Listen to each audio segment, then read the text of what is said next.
नमस्कार, मैं हूं शशि। आइए झारखंड की टॉप 25 प्रमुख खबर जानते हैं। मैया सम्मान के लिए नई गाइडलाइन जारी, कई महिलाओं को सरकार ने दिया झटका। राज्य सरकार ने महिलाओं को देने वाली मैया सम्मान योजना का लाभ लेने वालों के लिए कड़े गाइडलाइन जारी किए हैं। सामाजिक सुरक्षा विभाग के निदेशक ने 3 दिसंबर को सभी जिलों के उपायुक्तों को पत्र भेजकर ऐसे लाभुकों को चिन्हित करने और योजना से बाहर करने का निर्देश दिया है। पत्र के मुताबिक जिन महिलाओं को पति किसी भी तरह के सरकारी या सरकारी सहायता प्राप्त संस्थान में मानदेय या निविदा पर भी काम कर रहे हैं, उन्हें लाभ से वंचित कर दिया जाएगा। बता दें, अब तक इस योजना में 53,63,354 महिलाओं को लाभ की स्वीकृति मिली हुई है, जबकि 64,42,005 महिलाओं ने इसके लिए कुल आवेदन किया है। नए प्राविधान के मुताबिक ऐसे अयोग्य लोगों की पहचान इसी साल दिसंबर महीने तक करनी है और उन्हें पोर्टल से बाहर करना है। उपायुक्तों को निर्देश दिया गया है कि ऐसे लोगों को लाभ देने से रोकते हुए दी गई राशि की वसूली करने की प्रक्रिया भी प्रारंभ की जाए। बताया गया है कि कई महिलाएं 2-2 जिले में योजना का लाभ ले रही है। बता दें, मैया सम्मान योजना के लिए जारी किए गए नए निर्देश का भारतीय जनता पार्टी विरोध कर रही है। प्रदेश अध्यक्ष बाबूलाल मरांडी कह चुके हैं कि जिन महिलाओं को इसका लाभ मिल चुका है उनसे राशि वसूलने नहीं दिया जाएगा। भाजपा ने राज्य सरकार पर महिलाओं से झूठे वादे करने का भी आरोप लगाया है। जेएसएससी सीजीएल छात्रों के प्रदर्शन को लेकर आयोग कार्यालय की घेराबंदी। झारखंड सामान्य स्नातक योग्यताधारी संयुक्त प्रतियोगिता परीक्षा 2023 जेएसएससी सीजीएल के अंतर्गत अल्पसूचित अभ्यर्थियों के प्रमाण पत्रों का जांच कार्यक्रम 16 से 20 दिसंबर तक है। वहीं प्रमाण पत्र जांच कार्यक्रम को बाधित और छात्र समूहों द्वारा धरना प्रदर्शन किए जाने की सूचना है, जिसे लेकर विधि व्यवस्था को लेकर पुलिस बल एवं पुलिस पदाधिकारी के साथ दंडाधिकारी की प्रतिनियुक्ति की गई है। बता दें, प्रमाण पत्र जांच कार्यक्रम को असामाजिक तत्वों द्वारा झारखंड कर्मचारी चयन आयोग कार्यालय पर भीड़ लगाकर विधि व्यवस्था भंग करने की आशंका है, जिसे देखते हुए सदर एसडीओ उत्कर्ष कुमार ने बीएनएसएस की धारा 163 के अंतर्गत प्रदत्त शक्तियों का प्रयोग करते हुए 20 दिसंबर तक जेएसएससी कार्यालय और सदाबहार चौक के 500 मीटर की परिधि में निषेधाज्ञा जारी कर दी है। बता दें कि जेएसएससी सीजीएल रिजल्ट रद्द करने की मांग को लेकर राज्य भर से अभ्यर्थी रविवार को रांची के नामकुम स्थित जेएसएससी कार्यालय पर प्रदर्शन करेंगे। जेएसएससी सीजीएल प्रदर्शन में शामिल एक व्यक्ति को पुलिस ने किया गिरफ्तार। जेएसएससी सीजीएल मामले में बोकारो से एक व्यक्ति की पकड़े जाने की खबर है। पकड़े गए व्यक्ति को रांची के नामकुम थाना में रखा गया है। हालांकि इसकी आधिकारिक तौर पर पुष्टि नहीं हो पाई है। जानकारी के अनुसार जेएसएससी सीजीएल परीक्षा को लेकर पिछले साल नामकुम में छात्रों ने प्रदर्शन किया था। इस प्रदर्शन में शामिल एक व्यक्ति को पुलिस ने पकड़ा है। वहीं दूसरी तरफ रविवार को भी राजधानी में 5,000 अभ्यर्थी जुटने वाले हैं। परीक्षार्थी रिजल्ट रद्द करने की मांग कर रहे हैं। इसी बीच राज्य के मुख्यमंत्री हेमंत सोरेन ने कथित गड़बड़ियों की जांच का भी आदेश दे दिया है। इसके बाद कार्मिक एवं प्रशासनिक विभाग ने परीक्षा में हुई कथित गड़बड़ियों की जांच सीआईडी को करने का आदेश दिया है। बता दें कि झारखंड कर्मचारी चयन आयोग ने संयुक्त स्नातक परीक्षा आयोजित की थी। गत 4 दिसंबर को जेएसएससी ने रिजल्ट भी जारी कर दी है, जिसके बाद राज्य भर में अभ्यर्थियों ने विरोध प्रदर्शन किया है और परीक्षा व रिजल्ट में गड़बड़ियों का आरोप लगाते हुए रिजल्ट को रद्द करने की मांग कर रहे हैं। जेएसएससी सचिव ने प्रेस कॉन्फ्रेंस कर कहा, परीक्षा में कोई गड़बड़ी नहीं। जेएसएससी के सचिव सुधीर कुमार गुप्ता ने शनिवार को प्रेस कॉन्फ्रेंस करके कहा है कि सीजीएल परीक्षा में किसी तरह की कोई गड़बड़ी नहीं हुई है। हर तरह की जांच के बाद यह कहने की स्थिति में है कि कोई गड़बड़ी नहीं हुई है। उन्होंने यह भी कहा है कि हाल में जेएसएससी के पदाधिकारियों को जान से मारने की धमकी भी दी गई है। धमकी ईमेल के जरिए दी गई। सुधीर कुमार गुप्ता ने आगे बताया है कि गड़बड़ी की बात कहते हुए प्रदर्शन करने वालों ने जो सीडी उपलब्ध कराया था वह ब्लैक पाया गया। शिकायतकर्ताओं द्वारा जो आरोप लगाए गए थे उसे शपथ पत्र के जरिए देने के लिए कहा गया, लेकिन नहीं दिया गया। उन्होंने आगे कहा है कि शिकायत में जो आरोप लगाए गए थे उनकी जांच में यह पाया गया है कि जिस सीट का जिक्र किया गया है वह छात्र परीक्षा में शामिल ही नहीं हुआ। वहीं प्रश्न पत्र वायरल होने के जो पत्र उपलब्ध कराए गए वह शाम के 5 बजे के बाद की ली गई तस्वीर है। किसी भी परीक्षा का परिणाम सामान्य पाया गया है। हर परीक्षा केंद्र से अभ्यर्थी सफल हुए हैं। हिंद पीढ़ी के फिरोज अली ने की थी कन्या पाठशाला की छात्राओं से छेड़खानी। रांची के अपर बाजार स्थित कन्या पाठशाला स्कूल के बाहर छात्राओं के साथ छेड़खानी मामले में रांची पुलिस एक्टिव हो गई है। छात्राओं के साथ छेड़खानी करने वाले व्यक्ति की पुलिस ने पहचान कर ली है, जिसका नाम फिरोज अली है। वह हिंद पीढ़ी के नाला रोड के गली नंबर 8 का रहने वाला है।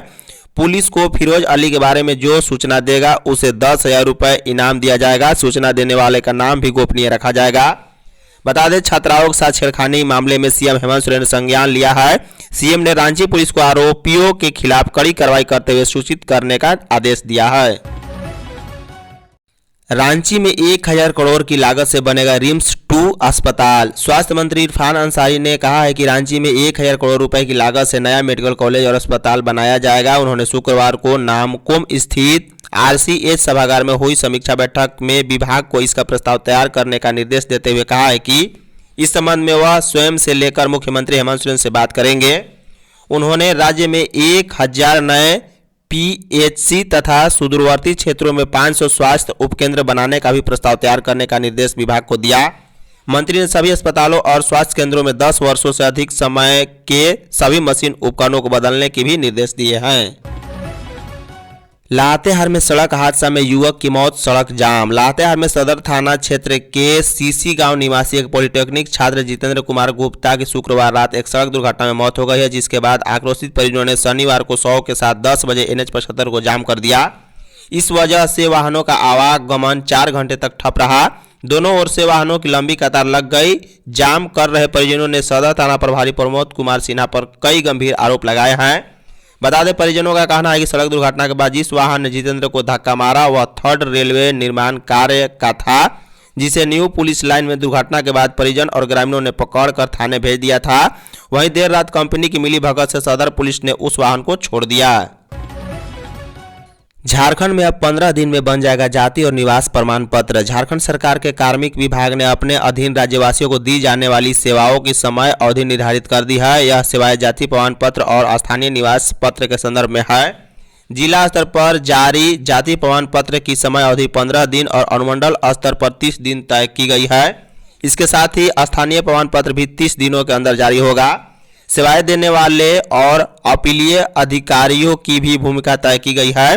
इस संदर्भ में कार्मिक विभाग ने बीते 11 दिसंबर को एक सिटीजन चार्ट जारी किया है।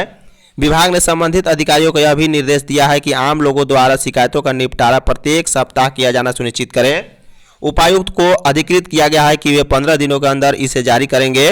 वहीं तय अवधि तक जारी नहीं होने पर प्रमंडल आयुक्त के यहां अपील की जाएगी। इस स्तर पर 15 दिनों के अंदर प्रमाण पत्र जारी किए जाएंगे।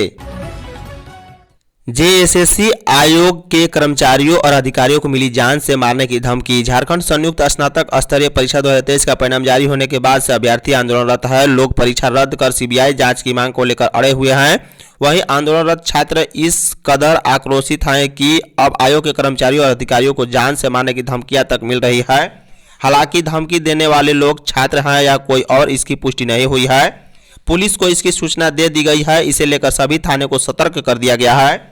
दरअसल झारखंड कर्मचारी चयन आयोग ने शनिवार को एक प्रेस रिलीज जारी किया है। इसके मुताबिक उनका दावा है कि JSSC CGL प्रश्न पत्रों की जांच के लिए सूचना प्रकाशित होने के बाद से ही आयोग को ईमेल के माध्यम से धमकी भरा पत्र मिला है, जिसमें पदाधिकारियों और कर्मचारियों को भद्दी भद्दी गालियां देने के साथ ही जान से मारने की धमकियां दी जा रही है।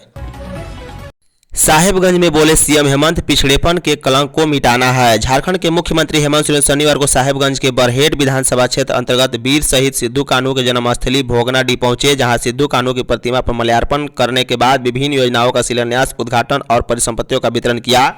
मौके पर सीएम हेमंत ने कहा है कि हमें इस सोना रूपी राज्य को सोने की तरह बनाना है और पिछड़ेपन के लगे कलंक को मिटाना है। राज्य की जनता ने जिस प्रकार से हमें जिम्मेदारी सौंपी है वह उस पर खरा उतरने का काम करेंगे। उन्होंने लोगों से वादा किया है कि वह जनता के विश्वास को कभी टूटने नहीं देंगे। मुख्यमंत्री हेमंत सोरेन ने आगे कहा है कि हमारी सरकार आदि आबादी को लगातार आत्मनिर्भर बनाने के लिए काम कर रही है। मैया सम्मान योजना के तहत अब तक 50 लाख महिलाओं को उनके खाते में राशि भेजी जा चुकी है। उन्होंने राज्य की जनता का आभार प्रकट करते हुए कहा है कि वह उनके विश्वास को कभी टूटने नहीं देंगे। पाकुड़ में आज से 20 लैप्सों में धान की होगी खरीदारी। पाकुड़ जिले के 20 धान अधिप्राप्ति केंद्रों में रविवार से धान की खरीद शुरू होगी। इसको लेकर जिला प्रशासन ने तैयारी कर ली है। राज्य सरकार की ओर से धान का न्यूनतम समर्थन मूल्य 2300 रुपये प्रति क्विंटल और बोनस के रूप में 100 रुपये प्रति क्विंटल, कुल मिलाकर 2400 रुपये धान बेचने वाले किसानों को दिया जाएगा। धान अधिप्राप्ति को लेकर उपायुक्त मनीष कुमार ने सभी किसानों से अपील किया है कि खुले बाजार में न्यूनतम समर्थन मूल्य से कम मूल्य पर धान की बिक्री नहीं करे, बल्कि अपने नजदीकी लैब्स में ही धान की बिक्री करे। धान अधिप्राप्ति के लिए निर्धारित न्यूनतम समर्थन मूल्य 2300 एवं 100 रुपये बोनस घोषित किया गया है। इसका लाभ उठाए और उचित दाम में ही धान की बिक्री करे। उपायुक्त ने जिला आपूर्ति पदाधिकारी, जिला कृषि पदाधिकारी, जिला सहकारिता पदाधिकारी, प्रखंड कृषि पदाधिकारी के बीच किसानों के बीच जागरूकता फैलाने का निर्देश दिया है। मधुपुर में डेटोनेटर फटने से 2 जवान घायल। गिरिडीह जिले के लटकटो 2 पिकेट में शनिवार को सुबह सुबह डेटोनेटर फटने से 2 जवान घायल हो गए हैं। घटना मधुबन थाना क्षेत्र के हुई है। घायल दोनों जवान झारखंड आर्म्स पुलिस जैप में पोस्टेड हैं। बता दें घायल सिपाहियों को आनंद फानन में धनबाद के शहीद Nirmal Mahato medical college and hospital में भर्ती कराया गया। दोनों को अस्पताल में भर्ती करा लिया गया है। जैप 5 के हवलदार अशोक कुमार और सिपाही गौतम कुमार डेटोनेटर ब्लास्ट की चपेट में आ गए हैं। बता दें जैप के ये जवान डेटोनेटर जमा करने के लिए जा रहे थे। इसी दौरान एक डेटोनेटर में ब्लास्ट हो गया। इसमें हवलदार अशोक कुमार का हाथ बुरी तरह जख्मी हो गया है। गौतम के हाथ की उंगली उड़ गई है। बोकारो रामगढ़ हाईवे पर सड़क दुर्घटना में 5 की मौत। झारखंड में एक भीषण सड़क दुर्घटना में 5 लोगों की मौत हो गई है। 3 अन्य घायल हुए हैं। इसमें से एक की हालत गंभीर है। दुर्घटना बोकारो जिले में बोकारो रामगढ़ नेशनल हाईवे पर हुई है। दुर्घटना के बाद सभी को जरीडीह कम्युनिटी हेल्थ सेंटर लाया गया, जहां डॉक्टरों ने 5 लोगों को मृत घोषित कर दिया। घायलों का इलाज चल रहा है। सामुदायिक स्वास्थ्य केंद्र की मेडिकल ऑफिसर डॉक्टर स्वीटी भगत ने शनिवार को बताया है कि अस्पताल में 8 लोगों को लाया गया था, जिसमें से 5 की मौत हो चुकी थी, 3 घायल थे। इनमें से एक की हालत गंभीर है, उसे रेफर कर दिया गया है। 2 की स्थिति ठीक है। घायलों के परिजनों को फोन किया गया है।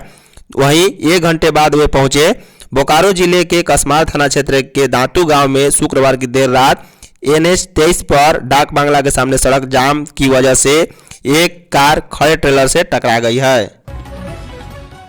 बाबूलाल मरांडी ने धनवार के स्वास्थ्य केंद्र में डॉक्टरों की कमी दूर करने को कहा। प्रदेश भाजपा अध्यक्ष बाबूलाल मरांडी ने झारखंड के स्वास्थ्य मंत्री इरफान अंसारी को पत्र लिखकर धनवार विधानसभा क्षेत्र के स्वास्थ्य केंद्र में डॉक्टरों की भारी कमी को दूर करने का आग्रह किया। उन्होंने कहा है कि क्षेत्र के मरीजों को पर्याप्त चिकित्सा सुविधाएं नहीं मिल पा रही है, जिससे इन्हें इलाज के लिए दूर दराज के अस्पताल का रुख करना पड़ता है। अपने पत्र में मरांडी ने उल्लेख किया है कि धनबाद क्षेत्र में विभिन्न स्वास्थ्य केंद्रों पर डॉक्टरों के 32 स्वीकृत पद हैं, लेकिन केवल 6 डॉक्टर ही नियुक्त हैं। इनमें से भी कुछ डॉक्टर दूसरे स्थान पर प्रतिनियुक्त हैं। उन्होंने बताया है कि तीसरी रेफरल अस्पताल और गांचा स्वास्थ्य केंद्र में स्थिति काफी खराब है। वहीं माल्या और बलहारा स्वास्थ्य केंद्र में भी एक भी डॉक्टर नियुक्त नहीं है। सरायकेला में 18 केंद्रों पर होगी धान की खरीद। सरायकेला खरसावां जिले में रविवार 15 दिसंबर से धान अधिप्राप्ति का कार्य प्रारंभ होगा। धान अधिप्राप्ति की सभी प्रक्रिया तैयारियां, अधिप्राप्ति केंद्रों का चयन, राइस मिलरों का चयन, अधिप्राप्ति केंद्रों पर आवश्यक उपकरणों का अधिष्ठापन और अधिप्राप्ति केंद्रों पर मानव बलों की प्रतिनियुक्ति की जा चुकी है। जिले में खरीफ विपणन मौसम 2024-25 अंतर्गत कुल लक्ष्य 3 लाख क्विंटल की प्राप्ति के लिए कुल 18 लैप्सों को धान अधिप्राप्ति केंद्र के रूप में चयन किया गया।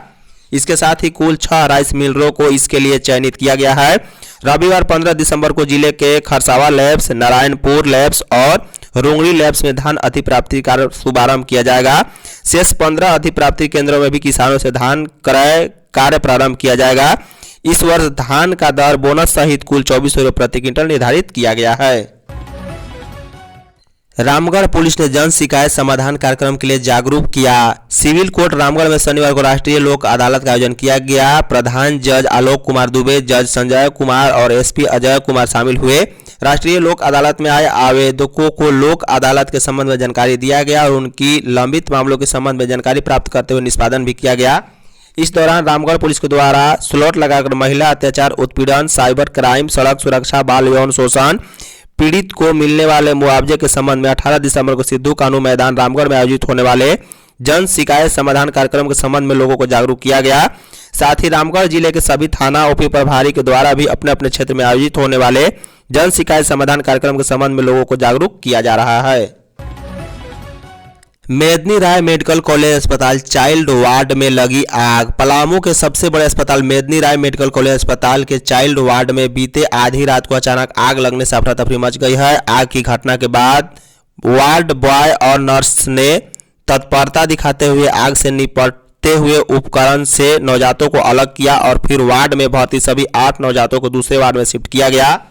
फिर अग्निशमन यंत्र से आग पर काबू पाया गया।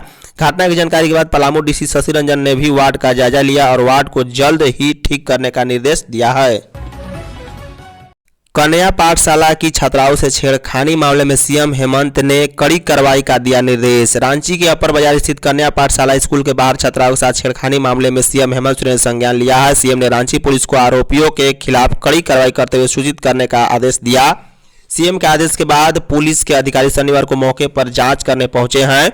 गौरतलब है कि बीते दिनों से रांची के कन्या पाठशाला स्कूल के बाहर मनचले बच्चियों के साथ छेड़खानी कर रहे हैं। मनचले सुबह 7 बजे से सन्नाटा गली का फायदा उठाकर उनके साथ गलत हरकत करने की भी कोशिश करते हैं। इस डर से बच्चियों में स्कूल आना बंद कर दिया है। इस मामले को लेकर स्कूल के शिक्षक थाना भी गए थे पर कोई कार्रवाई नहीं की गई।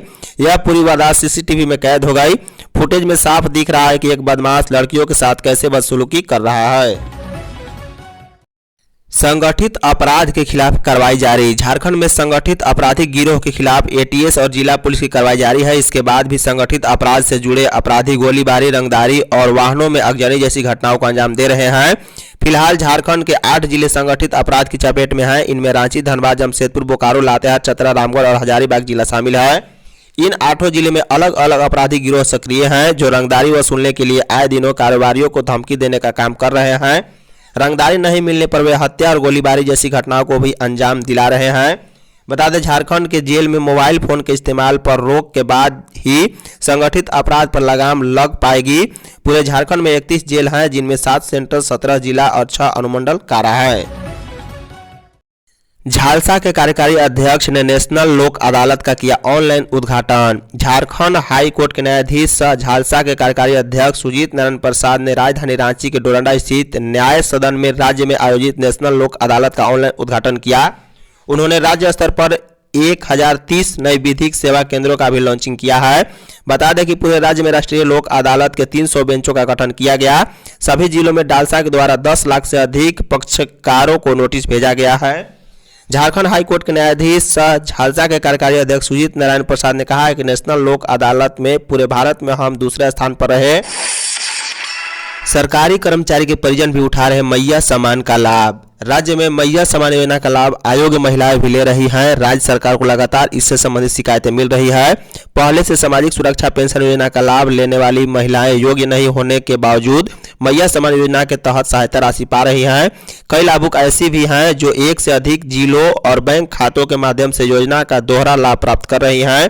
जिले या राज्य सरकार में संविदा व मानदेय कर्मी योजना का लाभ लेने के पात्र नहीं हैं।